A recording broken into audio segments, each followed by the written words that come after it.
Welcome back to the Confident Women Lead podcast. I'm your host, Anita Miller. Now, on the last episode, we began to talk about your tone and tone policing, and I was breaking down my proprietary tone technique for you, and we started with the T and the O. So T being think for a moment, O being observe where you are, because tone is an acronym in this case. And today we're going to pick up with an N and the E and some key takeaways. Now, you may have noticed, especially if you're watching the video version of this, that when I recorded this initially, I did not expect for it to be two parts. But when I listened back to it, I realized that there was too much information to be processed all at once. So that's why we have two parts now. And I hope that it's been helpful. So let's get into it. We're picking up with N.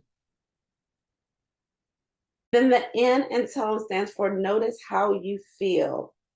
Acknowledge your emotions and how they might be influencing your communications. This step is crucial. It's probably the most important of what I said. Noticing how you feel and being honest with yourself about how you feel will allow you to maintain self-control. It will allow you to have a level of self-awareness because you've taken that pause. You've asked yourself, ooh, how I feel about this. And all of this can happen in your brain, and it can happen rather quickly once you get into the practice of it. And then if your answer to how I feel is an emotion that is going to cause a negative reaction, then you have to think about what you want to do next, which is E. You're going to evaluate your approach. How do I want to approach this? And I gave you some examples just a second ago. Do I want to look at my boss and kind of give them the nod to let them know I want them to kind of step in? Because the role of your boss is to provide cover when necessary. And oftentimes we as women of color, or even as women, don't want to let our boss provide that cover when necessary because we don't want to feel like we can't handle it. But a part of knowing what you can handle is knowing what you can handle in a moment. And being able to say as a leader, I might not be the best person to answer this. Hey, Bob, can you, answer this in terms of our approach and where we're headed? Because in that room, your boss should have some level of understanding of what you're presenting, especially if there's senior leaders in the room, of course, right? And so how are you managing up in order to provide yourself some protection, yourself some cover so that you're not left exposed and you're not the one getting the talk after the meeting? How do you evaluate the approach to determine the one that is more effective for the outcome you want of that meeting and the outcome and goals you have for your career? Now, that doesn't mean that if I determine that the feeling that I'm having and the way I'm going to say something, I can still choose to say it that way. And the example I'll give is Marjorie and Jasmine, right? She chose to say what she said in that moment. She did have a minute to pause and think about it. She did understand who was in the room. She did understand the rules of the game and the rules at play. She knew how she felt about it, and then she evaluated her approach. Now, I would venture to say that Marjorie Taylor Greene, if you will, didn't think about that when she said what she said. She reacted from impulse. She reacted from it. But Miss Crockett, though, Miss Crockett in that space, I mean, I know the clips may not show you the space there was, but there was some space in there for her to be thoughtful about how she was going to respond, for her to weigh the pros and cons of the response that she was going to make, for her to be very strategic about said response, right? So that she could manage her tone, because she said what she said, but she said it very even keel. She did not respond directly to the person who made the comment to her, but to the person who held the power on the floor in that moment, being aware or observing the room and aware of the dynamic in that room. That's who she responded to. Okay. And so, as some key takeaways of the tone technique, I want you to remember that tone stands for think for a moment. Observe where you are and what's going on in that room, including the power dynamics. Notice how you feel before you say something, because you're going to evaluate it. You want to evaluate your approach. And again, the more that you practice this, the more that you do this in meetings before speaking, the more that you think about it, even if you're not presenting in the meeting and you know that somebody is going to do something that is detrimental to the team in terms of the work they want to do or not do. And right now you may be raising your hand to be like, well, why would you do that? See, that energy is not leadership energy. That energy is not going to produce a positive outcome, even if that was your intention. Because questioning someone in that way from a peer communications perspective is going to put them on a defensive. And so now we have you annoyed and questioning their stupidity or their rationale. You have them being defensive. This does not equate to useful communication that's going to produce outcomes that move people forward. And as leaders, we produce outcomes that move people forward. We produce results, if you will. So we have to lead by demonstrating how that is done. So some key takeaways for you. Understanding bias and tone policing. Understanding that it is a thing. Trust me, I'm pretty direct. I know what it feels like to be tone policed. So recognizing that bias against how we speak exists. Tone policing is a form of bias where the manner in which you're speaking is critiqued rather than the content of your message, right? Understanding this helps you strategize your communication more effectively. And so from here, you can take the tone technique to determine, okay, is it something that I'm lacking some self-awareness on, where I need to improve upon my emotional intelligence, my self-awareness, so that I can better position myself, articulate as the leader I want to, or are people's bias showing up? And people's bias showing up doesn't mean that you have to address it or that it's yours to address or to fix, because likely you can't. But it does mean you want to be aware of the dynamic for which you are sitting, because that does play a role in how you communicate, how you influence, when you assert power, when you say what you say, just overall. And then number two, as a takeaway, I want you to adapt without compromising. So using the tone technique, I want you to adapt your communication style without compromising your authenticity. Now, what do I mean by that? Just because you didn't intend to hurt someone's feelings with what you said and how you said doesn't lessen that you did or the impact to that person. So I want you to think about, again, the self-awareness piece, because I find that while we are very self-aware with our hard skills, we lack self-awareness in our soft skills.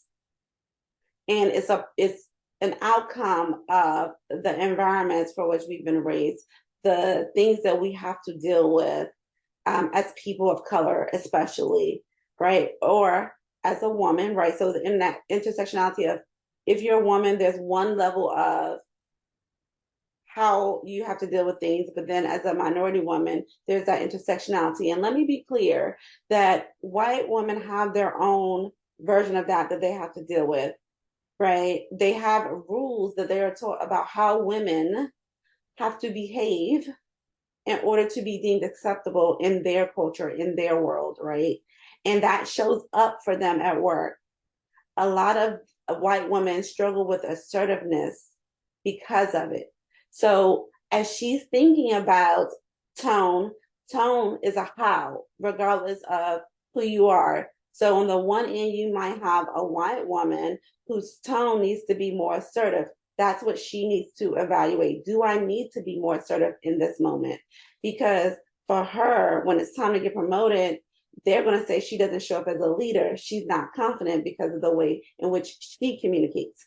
On the opposite end, you have a Black woman who is assertive. But when she's assertive, her assertive can be misconstrued when it's being tone police as being aggressive. Because she is clear, she is confident, she does know what she's talking about, right? So you have two ends of the spectrum. The tone technique works for both and everyone who sits anywhere else in the spectrum. So you want to think about how do you adapt without compromising who you are and the things that make you unique, and finding a balance between them that still helps you be clear and relatable to the people that you are communicating with to ensure that your message is received as you intend for it to be received. And then number 3 is strategic communication. Be strategic about when and how and where you articulate your thoughts.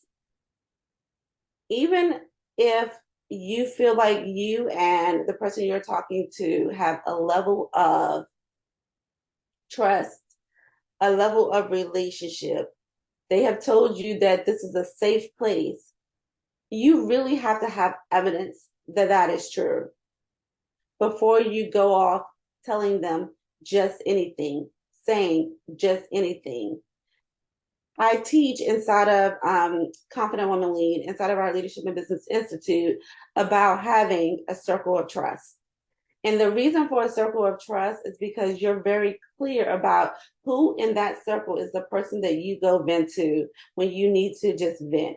Who in that circle of trust can you vent to and they will talk you off the ledge in a responsible way versus being like, girl, I would have said, because that's not the friend that you need in the moment.